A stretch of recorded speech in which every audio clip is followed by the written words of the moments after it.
DHP news channel में आपका स्वागत है। हिमाचल और अन्य महत्वपूर्ण खबरों के लिए चैनल को सब्सक्राइब कर घंटी को दबाएं, जिससे आपको खबरें रोजाना मिले। चलिए फटाफट जानते हैं आज की सभी खबरें। चंबा में 23 कोरोना पॉजिटिव, प्रदेश भर में 105 संक्रमित। हिमाचल प्रदेश में रविवार को 105 कोरोना पॉजिटिव मामले आए हैं। चंबा में 29, मंडी में 14, कांगड़ा में 9, सिरमौर में 7, सोलन में 11, हमीरपुर में 13, शिमला बिलासपुर में 6 और ऊना कुल्लू में 5 मामले आए हैं। भाजपा के राष्ट्रीय अध्यक्ष जेपी नड्डा की पत्नी मल्लिका नड्डा और उनके पिता सहित सभी 16 लोगों की कोरोना रिपोर्ट नेगेटिव आई है। प्रदेश में कोरोना से 13वीं मौत हो गई है। पंचायत चुनाव समय पर करवाने के पक्षधर। मुख्यमंत्री जयराम ठाकुर ने कहा कि सरकार पंचायत चुनाव समय पर करवाने की पक्षधर है। इसमें कुछ टाला नहीं जा रहा है। जनता की तरफ से कुछ पंचायतों के पुनर्गठन को लेकर बातें आई हैं। उसके लिए सरकार एक्ट के मुताबिक प्रक्रिया अपना रही है। कहा कि प्रदेश में औद्योगिक निवेश के लिए धर्मशाला में हुई इन्वेस्टर्स मीट के कार्य कोरोना महामारी के कारण प्रभावित हुए हैं। हिमाचल में 15 अगस्त तक खराब रहेगा मौसम, 2 दिन के लिए ऑरेंज अलर्ट जारी। हिमाचल में स्वतंत्रता दिवस के दिन 15 अगस्त को मौसम खराब रहेगा। इस दिन प्रदेश के कई इलाकों में बारिश होने का पूर्वानुमान है। मौसम विज्ञान केंद्र शिमला ने 10 और 11 अगस्त को भारी बारिश का ऑरेंज अलर्ट जारी किया है। इस दौरान शिमला, सिरमौर, ऊना, बिलासपुर, हमीरपुर, कांगड़ा, मंडी और सोलन जिलों के कई क्षेत्रों में भारी बारिश और तूफान की चेतावनी भी जारी की गई है। हिमाचल में कोरोना से एक और मौत, हमीरपुर के व्यक्ति ने नैरचौक में तोड़ा दम। हिमाचल में कोरोना वायरस से एक और मौत हो गई है। इसके साथ ही प्रदेश में कोरोना से मौत का आंकड़ा 13 पहुंच गया है। शनिवार को लाल बहादुर शास्त्री मेडिकल कॉलेज एवं समर्पित कोविड अस्पताल नैरचौक में कोरोना से हमीरपुर निवासी एक व्यक्ति की मौत हुई है। मुख्य चिकित्सा अधिकारी मंडी डॉक्टर देवेंद्र शर्मा ने पुष्टि करते हुए कहा कि मृतक 28 जुलाई को हमीरपुर से रेफर करने के बाद यहां दाखिल किया गया था, जो किडनी रोग से भी ग्रसित था। हाई रिस्क पर हैं हिमाचल के तीनों हवाई अड्डे। हिमाचल के तीनों हवाई अड्डे छोटा रनवे होने के चलते हाई रिस्क पर हैं। बीते कई वर्षों से शिमला के जुब्बड़हट्टी, कांगड़ा के गगल और कुल्लू के भूंतर हवाई अड्डे के विस्तारीकरण का प्रस्ताव फाइलों में ही घूम रहा है। केंद्रीय मंत्रालय के अधिकारियों की ओर से मौके का निरीक्षण करने के बाद भी इस संदर्भ में गंभीरता से कोई फैसला नहीं लिया गया है। केरल के कोझिकोड जैसा हादसा देवभूमि हिमाचल में ना हो, इसके लिए समय रहते कदम उठाने की जरूरत है। हिमाचल के 6 लाख बीपीएल परिवारों को दालें और रिफाइंड तेल भी मिलेगा सस्ता। कोरोना काल के बीच हिमाचल के 6 लाख बीपीएल परिवारों को डिपुओं में अब दालें और रिफाइंड तेल भी सस्ता मिलेगा। अभी हिमाचल में एपीएल और बीपीएल परिवारों को दालें और तेल एक ही दाम पर मिलते थे। इन राशन कार्ड धारकों को सिर्फ चावल, आटा और चीनी एपीएल से सस्ती मिलती थी। कैबिनेट के फैसले के बाद सरकार ने गरीब परिवारों के लिए एपीएल लोगों की अपेक्षा सभी खाद्य वस्तुएं सस्ती कर दी हैं। डिपो में इसकी सप्लाई पहुंच गई है। महानगरों की तर्ज पर हिमाचल के बीबीएन में विकसित होंगे छोटे जंगल। महानगरों और बड़े शहरों की तर्ज पर हिमाचल के औद्योगिक क्षेत्र बीबीएन में भी छोटे जंगल बनेंगे। ये जहां प्रदूषण के स्तर को नियंत्रित करेंगे, वहीं क्षेत्र के सौंदर्यीकरण को भी 4 चांद लगाएंगे। इस योजना का उद्देश्य बीबीएन में विभिन्न जगहों पर लघु वन लगाकर वायु व जल प्रदूषण में संतुलन लाना है। औद्योगिक प्रशिक्षण संस्थानों में प्रवेश प्रक्रिया शुरू, करें ऑनलाइन आवेदन। हिमाचल प्रदेश तकनीकी शिक्षा बोर्ड ने औद्योगिक प्रशिक्षण संस्थानों में शैक्षणिक सत्र 2020-21 में प्रवेश के लिए शेड्यूल जारी कर दिया है। प्रदेश भर के संस्थानों में प्रवेश की यह प्रक्रिया ऑनलाइन 11 अगस्त से शुरू होगी। अभ्यर्थी 26 अगस्त तक ITI करने को आवेदन कर सकेंगे। वहीं पहले राउंड की काउंसलिंग 2 सितंबर और दूसरे राउंड की काउंसलिंग 7 सितंबर को होगी। पंचायत प्रधान समेत 4 पर धोखाधड़ी का मामला दर्ज। हरियाणा के एक व्यक्ति को 3 बीसवा जमीन देने के कथित आरोप के बाद पुलिस ने धौलाकुआं पंचायत प्रधान समेत 4 लोगों पर मामला दर्ज किया है। धौलाकुआं पंचायत के एक बुजुर्ग ने अदालत में अर्जी दी थी।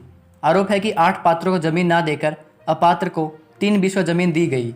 अदालत के आदेश के बाद पुलिस ने धोखाधड़ी का मामला दर्ज किया है। ITBP के जवान ने खुद को मारी गोली, हालत गंभीर। शिमला जिले के ज्यूरी में ITBP की 43वीं बटालियन के मुख्यालय में जवान ने आत्महत्या का प्रयास किया। जवान ने 2 राउंड गोली अपने पेट के आसपास चलाई, जिससे वह गंभीर रूप से घायल हो गया। जवान को तुरंत रामपुर के महात्मा गांधी चिकित्सा सेवा परिसर खनेरी लाया गया। गंभीर घायल होने के कारण जवान को IGMC शिमला रेफर किया गया। 12वीं कक्षा में 35% अंक लाने वाले भी बन सकेंगे वास्तुकार, काउंसिल ने दी छूट। अब 35% अंकों के साथ 12वीं करने वाले विद्यार्थी भी आर्किटेक्ट बन सकेंगे। काउंसिल ऑफ आर्किटेक्चर ने 5 वर्षीय आर्किटेक्चर डिग्री कोर्स में दाखिले की पात्रता शर्तों में बड़ी छूट दी है। इससे पहले आर्किटेक्चर डिग्री कोर्स के लिए 12वीं कक्षा में 50% अंकों की शर्त थी। इससे देश भर के 465 स्कूल ऑफ आर्किटेक्चर में शिक्षा हासिल करने की इच्छा रखने वाले विद्यार्थी लाभान्वित होंगे। पंचायतों के पुनर्गठन की प्रक्रिया को चाहिए 3 माह। हिमाचल में पंचायतों की पुनर्गठन प्रक्रिया के लिए कम से कम 3 माह का समय चाहिए। पंचायती राज विभाग के अधिकारियों का कहना है कि अगर अगस्त माह में यह प्रक्रिया शुरू की जाती है तो अक्टूबर मध्य तक पूरी होगी। इसके अलावा पंचायतों में पदों के आरक्षण को लेकर भी कसरत करनी पड़ेगी। इसके लिए भी जिलों को समय चाहिए। कोरोना टेस्ट की फर्जी रिपोर्ट लेकर जिले में प्रवेश कर रहे दिल्ली और यूपी के 4 लोग। जिला कुल्लू की सीमा पर रोपा के पास लगाई गई चेकपोस्ट में कोरोना की जाली रिपोर्ट लेकर प्रवेश करने की कोशिश करने वाले 4 लोगों को गिरफ्तार कर लिया गया है। ये सभी लोग दिल्ली और उत्तर प्रदेश के रहने वाले हैं। चारों व्यक्ति रात करीब 2 बजे रोपा चेकपोस्ट पर पहुंचे और जिले में प्रवेश करने की कोशिश की। यहाँ तैनात अधिकारियों ने इसकी सूचना भुंतर पुलिस थाने को दी और उन पर पुलिस ने चारों व्यक्तियों के खिलाफ मामला दर्ज कर उन्हें गिरफ्तार कर लिया है। चंबा गागला मार्ग पर शादी में जा रहे व्यक्ति की कार खाई में गिरी। जिला चंबा के चंबा गागला मार्ग पर दरंगला के पास एक कार अनियंत्रित होकर खाई में गिर गई। इस हादसे में चालक की मौत हो गई। 37 वर्षीय विजय कुमार करियां का रहने वाला था। हादसा शनिवार देर रात को हुआ था। रविवार को शव पोस्टमार्टम के बाद परिजनों को सौंप दिया है। पुलिस ने मामला दर्ज कर आगामी जांच शुरू कर दी है। कम सप्लाई के कारण ए ग्रेड का सबसे अच्छा सेब 200 रुपये किलो में बिक रहा। सेब के सीजन में इस बार हिमाचल प्रदेश से 70% सप्लाई कम आ रही है। इसी वजह से ट्राई सिटी में हिमाचल का ए ग्रेड सेब 200 रुपये किलो खुदरा भाव में बिक रहा है। हिमाचल से आने वाला वाशिंगटन एप्पल किस्म का सेब 180 रुपये किलो तक उपलब्ध है। पिछले साल हिमाचल का सेब 100 रुपये किलो तक मिल रहा था। इस साल दुगने रेट पर है। कांग्रेस ने ऊर्जा मंत्री के खिलाफ दी शिकायत। लोगों की जान खतरे में डालने का आरोप। ऊर्जा मंत्री पर पांवटा कांग्रेस ने कोरोना की रोकथाम के लिए बनाए गए नियमों को तोड़कर जनता की जान खतरे में डालने का आरोप लगाया है। पूर्व विधायक चौधरी किरनेश जंग और ब्लॉक अध्यक्ष अश्विनी शर्मा ने डीएसपी पांवटा साहिब को शिकायत पत्र सौंपा है। पांवटा के पूर्व विधायक चौधरी किरनेश जंग तथा ब्लॉक अध्यक्ष अश्विनी शर्मा ने आरोप लगाया है कि अभिवादन कार्यक्रमों से ऊर्जा मंत्री ने हजारों लोगों में कोरोना संक्रमण का खतरा पैदा कर दिया है। एनआईटी हमीरपुर में 31 अगस्त से ऑनलाइन कक्षाएं। एनआईटी हमीरपुर की सीनेट की बैठक रविवार को सीनेट के चेयरमैन प्रोफेसर ललित अवस्थी की अध्यक्षता में हुई। इस मौके पर नया अकादमिक कैलेंडर पारित किया गया।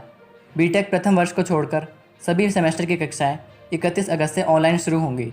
सभी विभागों की वर्चुअल लैब भी शुरू होगी। विद्यार्थियों को 17 से 28 अगस्त तक इन कक्षाओं में दाखिले के लिए पंजीकरण करवाना होगा। शिमला नहीं लौटे मंत्री। शिक्षा विभाग की समीक्षा बैठक टली। शिक्षा मंत्री गोविंद सिंह ठाकुर के शिमला नहीं लौटने के चलते सोमवार को प्रस्तावित शिक्षा विभाग की समीक्षा टल गई है। अब 15 अगस्त के बाद उच्च और प्रारंभिक शिक्षा निदेशालय के कामकाज की समीक्षा होगी। 11 अगस्त को प्रस्तावित कैबिनेट बैठक में भी शिक्षा मंत्री के शामिल होने के आसार कम हैं। अभी वे मनाली में हैं। आईआईटी के कर्मचारी ने स्नातकोत्तर के बाद पास की 10वीं की परीक्षा। आरटीआई से खुलासा। आईआईटी मंडी में तैनात एक कनिष्ठ अधीक्षक के पोस्ट ग्रेजुएशन के बाद आईआईटी में कार्यरत होते हुए 10वीं परीक्षा पास करने का मामला सामने आया है। इसका खुलासा एक आरटीआई के तहत ली गई सूचना से हुआ है। आईआईटी के ही एक पूर्व कर्मचारी आरटीआई के तहत इसकी सूचना मांगी थी। तो ये थी आज की मुख्य खबरें। वीडियो पसंद आई हो तो लाइक और कमेंट जरूर करें। जय हिंद।